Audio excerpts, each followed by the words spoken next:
Hello, welcome back. My name is Ari, and we're doing something new this month.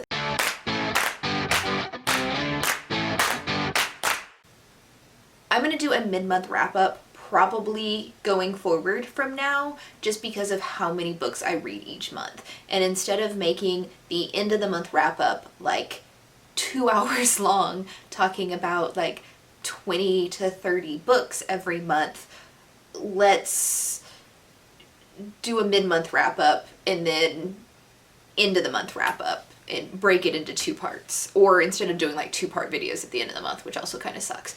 So for the mid-month wrap-up, which is today, when I'm recording this, it is January 14th, so a day short, whatever. I put on makeup, so I'm taking advantage of recording time today, and I have read 18 books so far this month. I'm not going to talk about all of them in this video. There are a couple of these that have their own videos, and I will direct you towards that video if you want like more detailed, like in-depth information on them. But 18 books is a lot of books for the month so far. And we are going to go through these in the order that I read them. At the end of the month wrap up, that one will have stats still, and then I will go through the books that I read as categories instead of reading order. So to start out this month, both, I did a 24-hour reading challenge where I was reading the Wayward Children series, and I finished that in like 8 hours, something like that, 12 hours, way under the 24-hour mark. And I had already read book 1 in December, so I read books 2 through 5. Yeah. It recorded in the wrong order on my Goodreads because it was all from the same day. So Down Among the Sticks and Bones, Beneath the Sugared Sky, In an Absent Dream, and then Juice Like Wounds, which is 4.5, which is a short story, and then Come Tumbling Down. The 6th book comes out on, I don't know, the 16th, the 18th of this month, and that will be on my end of month wrap up. But if you want details on that or on the story of the Wayward Children, I did an entire reading vlog, and it will be linked both in the eye and in the comments down below. Next up, I read Running with the Demon, which was book 1 in Terry Brooks' The Word and the Void trilogy, which is the chronologically first trilogy in the Shannara series. I am going to have a video specifically dedicated just to the 3 books in this series, and it's not up yet. But I don't want to go into what all these books are about, knowing that I've created an entire video for it. Next, I read A Kingdom of Flesh and Fire, which is Blood and Ash, book 2 by Jennifer L. Armentrout. And I can hold it up for you. This book 2, Blood and Ash, was book 1, which I read I read it on my own before the Goodreads challenge last year, but this is a fantasy romance that follows a young girl who is a maiden, and she is kind of like a mythical being in this religion, I guess, and she has to stay virginal, and no one can speak to her, or very few people can speak to her, see her, anything like that, and she is secluded until she ascends, which this book comes into her life. Like, she's been secluded her entire life, and she has to like ascend, and her ascension's coming up in like a year or something like that. Once the first book happens, or during the first book. And the series starts where you don't really know much about like this fantasy world, but the characters or the mystical beings are like vampires, but there seems to be like 3 different kinds of vampires. There are intelligent godly beings, and then there's like the bad guy vampires who can turn somebody into the third kind of vampire known as the Craven, and the Craven are just like mindless killing zombie like vampires. And the first book kind of follows her through her life and like the struggle of being like this virginal sacrifice. There's nothing in the book that says she's a sacrifice. It's just she's a secluded virgin, so I keep calling her a virgin sacrifice, even though there's nothing that says she's a virgin sacrifice. That is just apparently how my brain thinks about not being able to have sex because you're a religious symbol. Anyway, book 2, it follows that story, but I can't tell you really anything about this without like some major spoilers for book 1. The love interest in book 1 is this guy named Hawk, who is one of her guards and one of the only people who can actually see her face, or talk to her, and he has to do it, or he has to know what she looks like and stuff like that in order to guard her. And this book continues their relationship after a bunch of like world-changing revelations to how she lives her life as the Maiden. I love Poppy's and Hawk's relationship. It's violently adorable. If this was happening in a real world sense, then I would say this was an abusive relationship, but for some reason, with the whole vampire background to it, it doesn't feel abusive because all these people drink blood anyway, so what the fuck does it matter if they punch each other every once in a while, or if she repeatedly stabs him in the heart if it's never going to kill him? What's a little violence in that case? Anyway, I very, very much enjoy this, and I'm looking forward to the 3rd book in the series coming out later this year. If you like paranormal romance or fantasy romance, then I think you'll really like these. Next up, I read book 2 in the Word in the Void trilogy, which is A Night of the Word. Again, there will be a whole video about this trilogy later in the month, so no need to talk about it now. After that, I read A Closed and Common Orbit by Becky Chambers, and this is book 2 in her Wayfarer series. This follows characters that were like extreme side characters in book 1. It's like just people who were vaguely mentioned, maybe had like a couple of pages on page, but it doesn't follow like the crew of the Wayfarer like A Long Way to the Small Angry Planet did. This follows Lovelace / Sidra and Jane / Pepper, and how that works is Lovelace is a computer program who has been illegally put into a human body, and she is kind of learning, she's supposed to be like a ship's computer, and she's kind of like learning how to be a person, instead of like an all-encompassing ship's computer.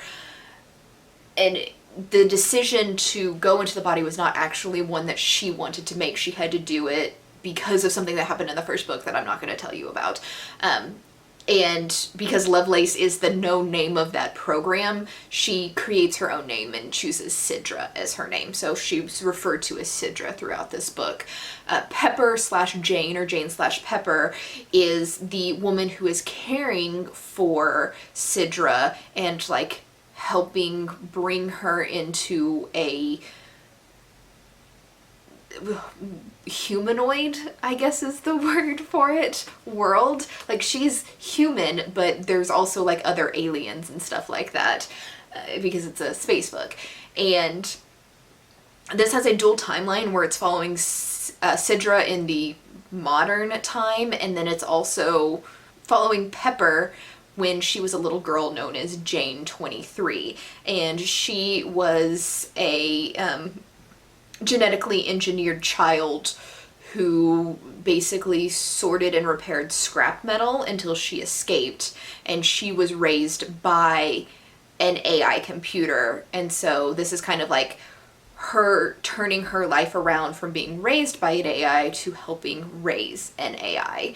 And it's, how do I put this? This is wholesome without losing any sort of like drama or like depth to the story. Characters in this book are respectful for the sake of being respectful. As far as like gender goes, gender is a fluid thing in this universe. There are creatures who have like multiple genders or switch genders. And instead of being like offended and rude about people's like sexuality or whatever gender they identify as, it's just commonplace in this universe to be very accepting of all genders, all sexualities, and it's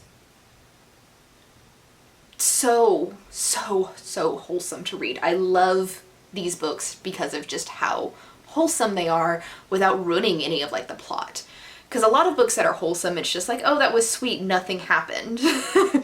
There's no drama. These keep up like the drama while still being wholesome, and I am going to read all of Becky Chambers' oeuvre, every single book that she has ever written. She is instant read author now. I've got 2 more to read this month that I haven't gotten to, but I should get to both of them by the end of January.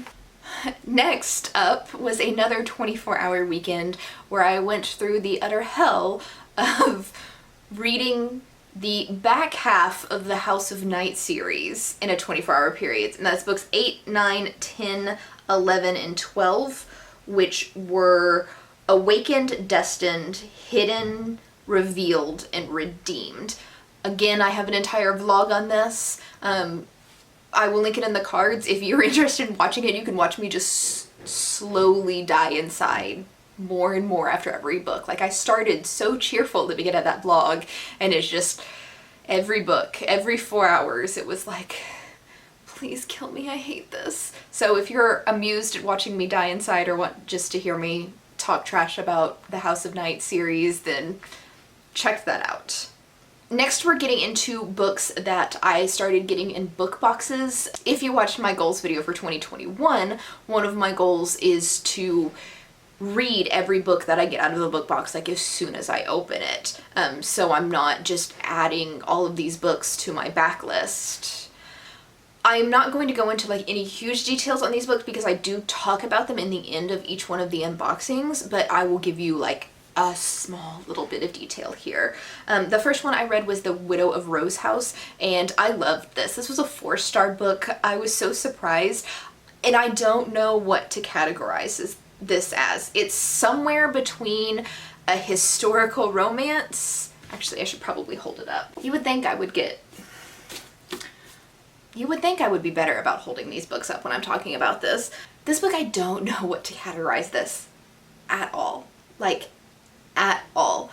This is somewhere in a mix between an extremely smutty historical romance with a cinnamon roll male character, male lead, and a horror novel. Like a ghost story horror novel. There is a straight up like horrifying, haunting subplot in here. I guess the plot would be the haunting, and then the subplot is she meets this absent-minded professor type character who is interested in studying paranormal activity, and he wants to like study the paranormal activity at her house that she has bought and she is fixing up. And I love him. I love him with all of my soul. But I so enjoyed this, and it was so weird, but it was so weird, yet it was so normal, because it had like all of the standard like romance tropes in it, and it just, the mix of a haunting horror book and a historical romance just, it was weird, but it did it for me, and I highly enjoyed this, and I'm so glad I got it in that book box, because this was not something that I would have ever even vaguely thought to pick up on my own. Next up is The Widows by Jess Montgomery, and I don't know why all the book boxes I got this month decided to send me books with widows in the title. That's a weird word for to get in like multiple book boxes. Is it just me? Anyway, I DNF'd this. I read 2 chapters. I hate the writing style of this, so I DNF'd it. It's done. I don't know what it's about. I don't care. I can't stand to read it. Next up was Outlawed by Anna North. This was my Book of the Month Club pick for this month, and I picked this specifically because it sounded like the most... How do I put this? There's no, I mean, I'm sure I can think of a nice way to put it, but I'm not. This seemed like the most brainless read on there. There was some books on there that sounded better to me, but seemed like very heavy reads, which I was so sick of just heavy literary reads at the end of December, early January, that I picked this one because it's short and it sounded like fun stupid. Unfortunately, or I love the premise of this, right? So the premise of this is it's a alternate history, and some flu has like wiped out most of the population of the United States, and now people are religious, like Christian religious, but they done it weird. And there was like a second coming of Christ, and now everybody worships baby Jesus. Like I said, it's weird. How they worship is it's a very patriarchal society, a la A Handmaid's Tale, where women exist to have babies.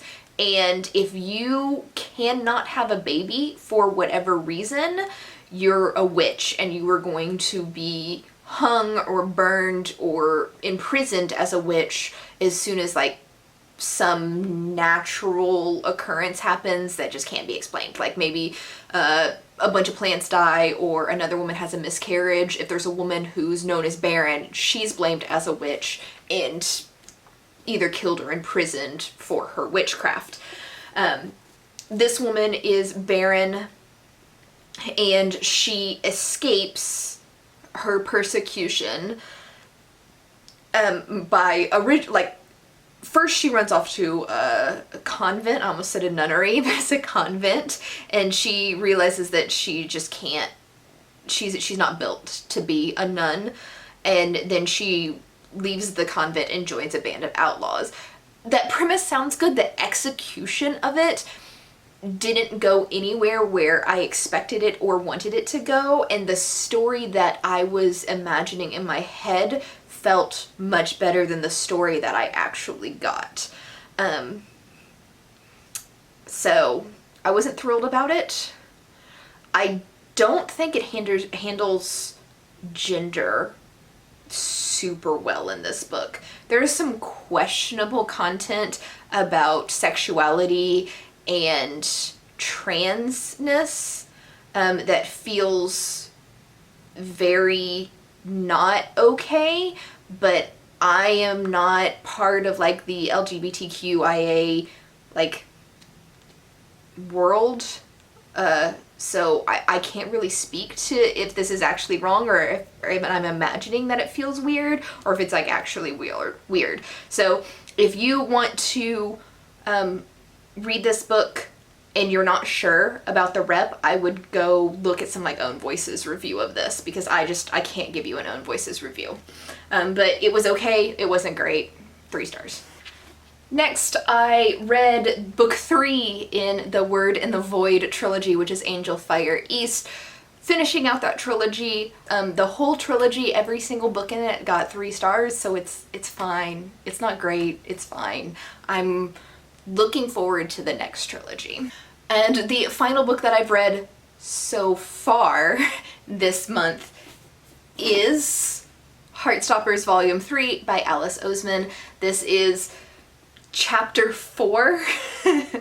I know it sounds weird, but book 1 was chapters 1 and 2. This is chapter 4 of the Heartstoppers story, which is an online comic that every once in a while gets published into like a actual book. I have read the first 3. I think book 4 is already out, and this is one of those series where it's cute. It's about 2 teenage boys in the UK, Charlie and Nick. Charlie is gay and Nick is bi, but they're in love with each other, and it's just kind of the story of them figuring out their relationship and their sexuality and how they want to communicate their sexuality to other people. Like, straight people are always just assumed to be straight until stated otherwise. So people who are not straight have to continuously keep coming out over and over and over again throughout their lives. And this kind of basically talks about they're dating, they've come out to their parents, close friends, and it's just, this is them kind of deciding how public they want their relationship. Do they even try to hide it because of bullying? Or do they just like live their lives and ignore like what everybody else does? And then this also deals a little bit with eating disorders and cutting.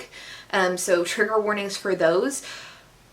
This series is cute, but I am not a teenager and I'm not a gay man. So this really isn't for me. And I think this would be very good for teens, straight or gay, and especially for anywhere on the LGBTQ spectrum, teens, because there are side characters who are trans or lesbians or straight or all of that kind of stuff.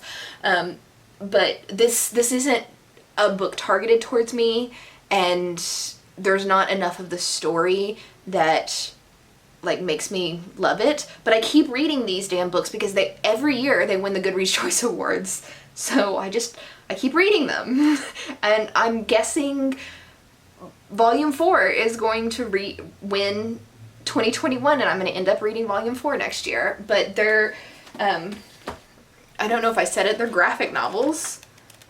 So it takes me like 30 minutes to get through this whole book. So it's easy to read, and I don't mind reading them because they're not bad, they're cute. They're just not amazing. I'm not going to give any of these more than 3 stars, or at least not so far. But they're not bad by any stretch of the imagination.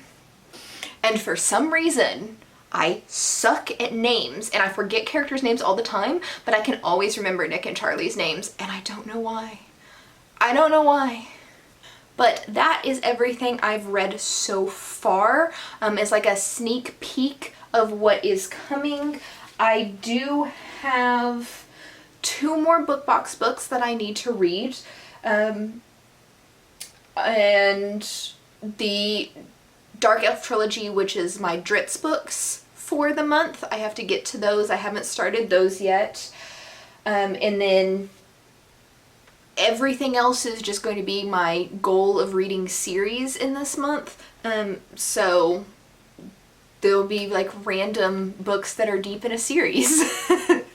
Let's see how many I manage to get through by the end of the month. I started hard with 18. I still have 3 left of the 24-hour reading challenges as well. So lots of series to come. There's more 24-hour video or 24-hour series reading videos coming every single Tuesday this month and the first Tuesday of February.